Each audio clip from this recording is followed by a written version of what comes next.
Assalamualaikum. Hari ni saya nak tunjuk ni motor Alfa yang carburetor punya. Tapi hak yang version 2 punya signal dia di dada.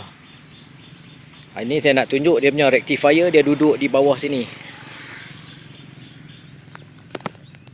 Ni rectifier motor Alfa. Siapa duk cari tak mana rectifier, duk bawah tu noh. Kena buka cover macam tu lah.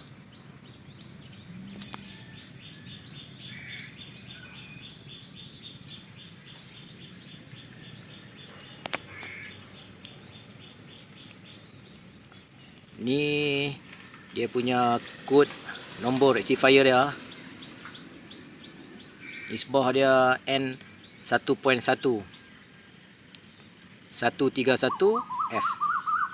Kalau kita nak ganti rectifier, kita kena ikut nisbah nombor macam ni lah. Kalau kata kita suka-suka ganti rectifier yang nisbah dia lain tu, mungkin dia akan ada simptom lain lah. Mungkin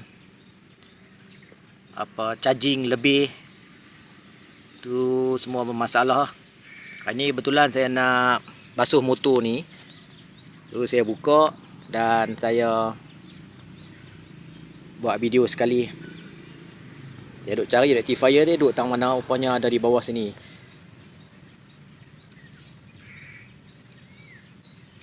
Lah ni saya nak tunjuk sistem charging bateri ni dalam keadaan normal.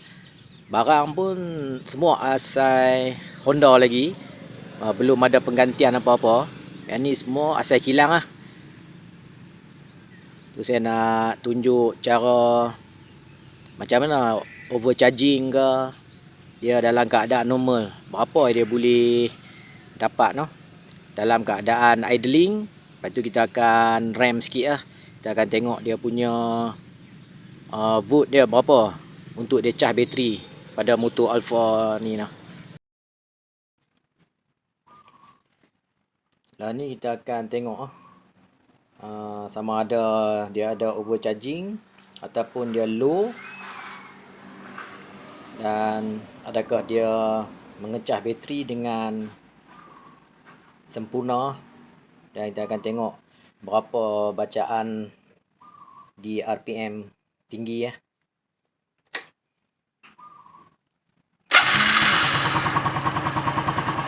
Ini saya select di dekat DC ya.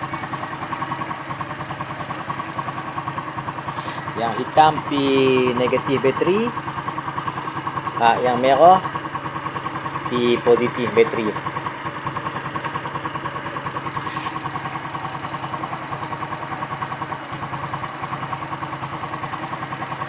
Bacaan dalam keadaan idling 12.789 macam tu lah. Bermaksud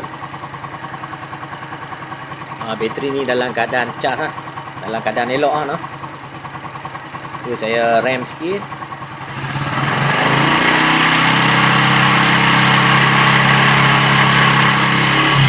Okay, motor ni dia dapat charging yang cukup lah, 14.3 lebih tadi ya. 14.32. Jadi motor ni dia dapat charging bateri dengan elok lah, dengan sempurna. Dia tak ada overcharging pun tak ada, melebihi sampai 15, 16, 17 dia tak ada. Dan bila kita rem tu pun dia tak ada drop di multimeter tu lah. Dia stay elok lah. Idling 12 lebih, dan masa rem sikit dia ada sampai 14, 35, 32 macam tu lah. Ini keadaan bateri mendapat charging yang cukup. Kira motor ni ke sempurna kira untuk arus charging bateri.